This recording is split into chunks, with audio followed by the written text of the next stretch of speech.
Dr. Fauler Félix de Ávila, juiz de direito. Doutor, queria que o senhor falasse um pouquinho da sua motivação para a escolha do direito, se teve alguma inspiração, como que aconteceu essa trajetória aí? Os meus pais são policiais, são egressos da Polícia Civil. Meu pai era investigador de polícia e minha mãe é agente de telecomunicações. E eu sempre gostei das humanas, da área de humanas, né? E sendo o direito uma ferramenta de transformação social, ele me chamou a atenção e eu optei por seguir a carreira. Comecei com a pretensão de ser delegado de polícia, justamente pela a influência dos meus pais, não direta, né? Porém eu gostaria de seguir carreira. Entretanto, no segundo ano, a vida às vezes nos conduz por alguns caminhos meio inesperados, né? No segundo ano da faculdade, eu tive a felicidade de, não minto, no terceiro ano, eu tive a felicidade de conseguir um estágio aqui no Fórum em Barretos. E eu fui estagiário da doutora Fernanda, que é a atual diretora daqui. Então eu comecei a conhecer um pouco mais da carreira da magistratura e me encantei. E aí, a partir dali eu decidi que eu estudaria para me tornar juiz e infelizmente consegui isso, depois de alguns anos de luta, de batalha. A gente pode dizer então que a doutora Fernanda foi uma inspiração, né? Sem dúvida, é até hoje. Nós somos amigos, né?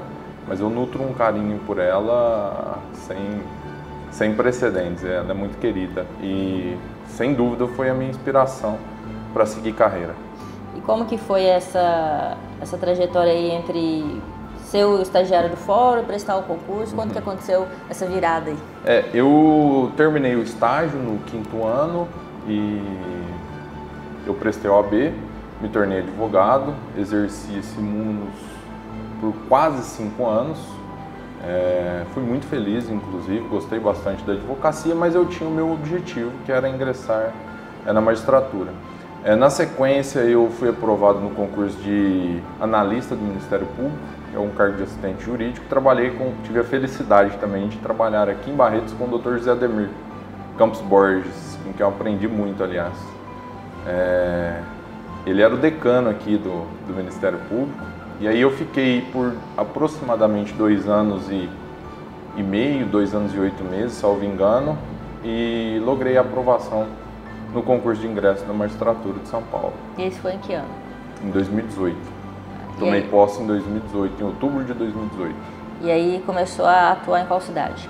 Eu iniciei como juiz substituto de Fernandópolis e a partir dali conheci várias comarcas, fui designado para várias comarcas. Trabalhei em Ilha Solteira, trabalhei em Itajobi, trabalhei em Fernandópolis também, em várias comarcas ali da região. Trabalhei em José Bonifácio, que é próximo a São José do Rio Preto, uma comarca que eu gostei bastante também. Trabalhei em Rolímpia, são inúmeras comarcas que eu passei por pelo menos 2, 3 meses. Hoje qual que é a atuação do senhor? Qual comarca? Atualmente eu judico na 2ª vara, eu sou juiz titular da 2ª vara de Pitangueiras. Desculpa, é uma vara cumulativa, é uma vara que é vara civil, vara criminal, cumulativa. Eu tenho competência para várias matérias. E mesmo assim ainda tem relacionamento com Barretos? Sim, muito. Inclusive hoje estou trabalhando aqui. Estou designado para a 2ª vara civil. Às vezes, como os colegas daqui sabem que eu sou de Barretos, às vezes quando eles precisam sair, eles pedem para eu assumir a vara. Doutor Fauler, durante sua carreira, deu aula, fez alguma especialização? Eu fiz especialização antes de ingressar na carreira de processo civil, na faculdade que me formei, inclusive, que é a Fundação Educacional de Barretos. E eu tive a honra também de receber um convite para lecionar o ano passado. E eu lecionei por quase 6 meses na faculdade. Pedi para não continuar por razões de cunho pessoal, especialmente profissional, porque estava bem apertado a comarca, eu ainda era o juiz substituto. Então eu estava de certa forma ficando pesado para conciliar a docência com o meu trabalho. E aí eu optei em prorrogar um pouco esse retorno para um momento mais oportuno. Mas tá no radar voltar a lecionar? Sim, então. Sem dúvida, foi uma experiência incrível, especialmente porque eu voltei nos bancos da faculdade que eu dei os primeiros passos no direito, né? o local que eu me formei, que eu sou muito grato por isso. Doutor, como juiz, né, o que o senhor pode nos falar assim da carreira, das pessoas que buscam por essa carreira, né? Qual que é eu vejo que é um sonho realizado, né? Ah, sem dúvida. O que o senhor pode falar a respeito dessa carreira? A carreira é muito bonita, a carreira tem muita estrutura, porém a pessoa precisa de ser vocacionada, não pode entrar imaginando que vai ficar rico, pensando só no subsídio que vai receber, porque o trabalho muitas vezes é invencível e a gente tem que se dedicar. Dizem que a magistratura, diziam antes de eu ingressar, que a magistratura é um verdadeiro sacerdócio. E eu conheci na pele e entendi o porquê dizem isso. Demanda muito empenho para conseguir prestar uma tutela jurisdicional a contento, assim, porque as demandas são inúmeras e o número de juízes e servidores é mais reduzido, na verdade. Então isso dificulta um pouco, então o trabalho acaba ficando bem pesado. O senhor atuou em várias comarcas, né, antes de chegar a Barretos. Como o senhor analisa a comarca de Barretos? Qual que é o diferencial dela? O que o senhor vê sobre essa situação? A comarca de Barretos, na minha opinião, é uma comarca modelo. É muito bem organizada, é gerida pela doutora Fernanda, né, que ela é diretora, salvo engano, há uma década, desde que eu fiz estágio por aqui. Ela já era diretora há um tempo e ela consegue vários recursos junto ao tribunal para a comarca e envida o máximo de esforços. E essa comarca é modelo por quê? Porque ela tem uma estrutura física que poucas comarcas têm, é um ambiente bem salubre de trabalho, é um ambiente gostoso até, porque o ambiente de fórum em si é carregado, né? Por conta da necessidade por conta do trabalho em si, porque a gente trabalha resolvendo conflito o dia todo. Então a gente tem que ter um bom ambiente de trabalho e a comarca de Barretos proporciona isso. Os colegas são todos muito acessíveis, muito solidários quanto à necessidade dos demais e os trabalhos transcorrem super bem por aqui. Inclusive a relação com os advogados, com os promotores é ótima, pelo que eu sei.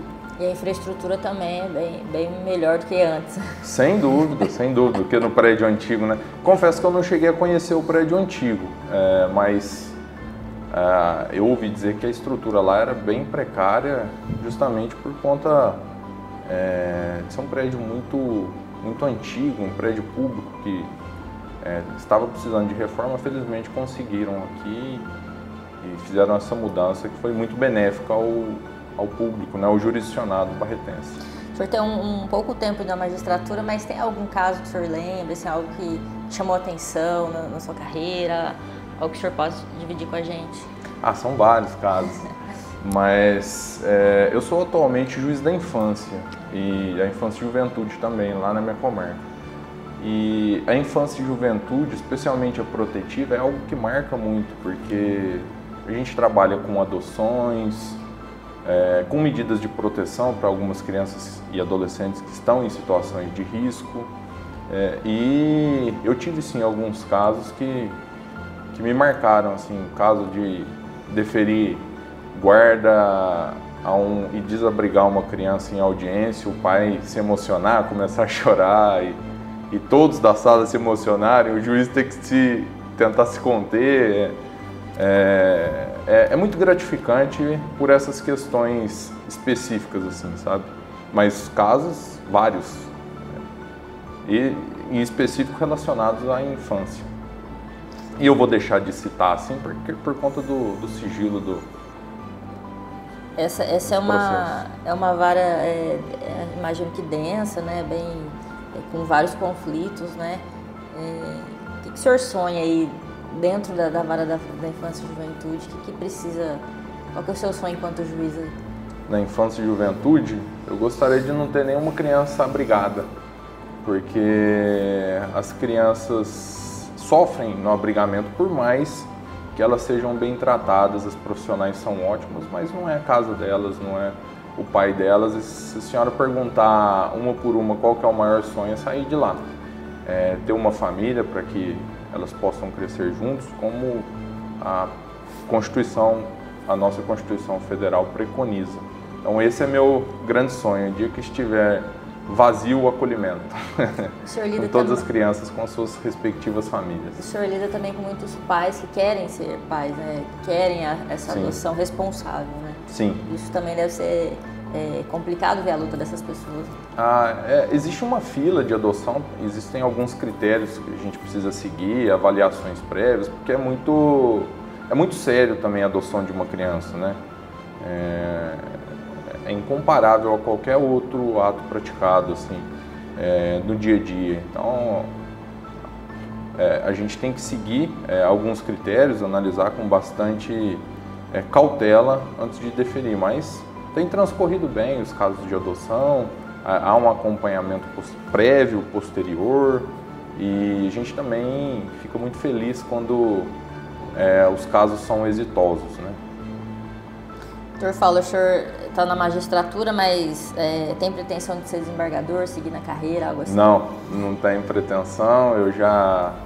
Eu sou juiz de inicial, a carreira são muitos juízes e eu demorei um pouco para me promover, justamente porque eu era substituto daqui da minha cidade e eu não tive condições de ir para alguma comarca próxima. A primeira oportunidade eu fui, que foi Pitangueiras. Então eu não tenho pretensão de me tornar desembargador, mas apenas trabalhar como juiz de direito e, como sempre, dar o meu melhor. Nós estamos aí saindo de uma pandemia. O que a pandemia trouxe de benefício, entre aspas, para o judiciário? O grande legado da pandemia, se é que pode adjetivar dessa forma, foi o trabalho remoto, porque nós tivemos que nos desdobrar para continuar a prestar os serviços necessários à população. E a única forma de fazê-lo com segurança, saúde de todos, era de forma remota, trabalhando de casa, sem trabalho presencial, que ficou suspenso por considerável período de tempo. E na prática isso foi muito exitoso, porque ao invés de diminuir, nós aumentamos consideravelmente. Isso eu digo nós, porque eu falo em nome da instituição, do Poder Judiciário de São Paulo. Nós temos números que comprovam um recrudescimento considerável na produtividade de todos os juízes. Então, ao invés de diminuir, de ter algum prejuízo para o jurisdicionado, nós tivemos benefícios. Tanto que, após o término da pandemia, o tribunal editou uma resolução que não existia antes, autorizando em alguns dias, em alguns casos, trabalho remoto também por juízes e por servidores. Então esse foi o grande legado, o grande benefício, se é que, repito, pode-se dizer assim, da pandemia. Doutor, a gente ouve muitas pessoas falar a justiça é lenta, tem acúmulo de processos, né? Mas também faltam profissionais, né? Tem que ver esse lado também, o lado de material humano. Sem dúvida. Ultimamente nós estamos numa situação até calamitosa com relação à reposição dos servidores, porque servidores saem, servidores se exoneram por N motivos, ou aposentadoria, ou posse em outros cargos, e eles não são repostos imediatamente, nem com o decorrer dos anos. Se a senhora fizer um levantamento aqui, em todas as varas de Barreto, certamente existirá um déficit considerável de servidores. E isso acarreta, consequentemente, prejuízos na prestação do serviço. Além da gente ter que se desdobrar para conseguir, de certa forma, suprir ou mitigar essa falta. Talvez por questões orçamentárias o tribunal não consiga fazer essa reposição de imediato. Então essa reposição tem sido lenta e essa é a grande dificuldade que gera, consequentemente, essa morosidade processual. Mas uma das lutas mais ferrenhas de todos os juízes é contra a morosidade, né? Porque dizia Rui Barbosa que justiça tardia é injustiça consumada. E isso é um fato. A gente tenta prestar a tutela de forma mais célere e eficaz possível. Essa é a grande luta, diria, hoje do Poder Judiciário, mas que nós estamos conseguindo superá-la, felizmente. Nós temos visto, não somente no Judiciário, mas nas polícias também, esses clarões, na Polícia Civil, Polícia Militar. Então é uma luta de praticamente todas as classes. Sobretudo na Polícia Civil, o governo do Estado de São Paulo, também não sei por que motivo, dificilmente consegue repor servidores na medida do necessário. Eles trabalham num número bem aquém do que seria necessário para a prestação de serviço e se desdobram também. Eu conheço um dos delegados aqui, que é o Dr. Rafael, muito competente, aliás, e ele já me participou dessa dificuldade também, relacionada ao quadro de pessoal. Então eu acho que é geral. Dr. Fowler, para a gente finalizar nossa entrevista aqui, qual que é a importância, né, de Barretos ter um livro que fale da comarca, que conte a história desses personagens que passaram por aqui?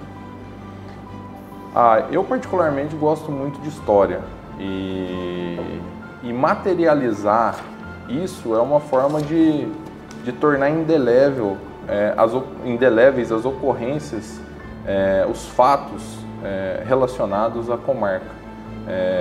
Vai ser emblemático um livro que traz informações, conta a história da comarca. Eu, inclusive, estou ansioso para conhecer, porque eu não conheço o que é desde o início, né? Não sei quem são os juízes anteriores. O primeiro juiz de Barretos, por exemplo, eu não conheço. Então, eu estou bem ansioso, inclusive, para ler esse livro.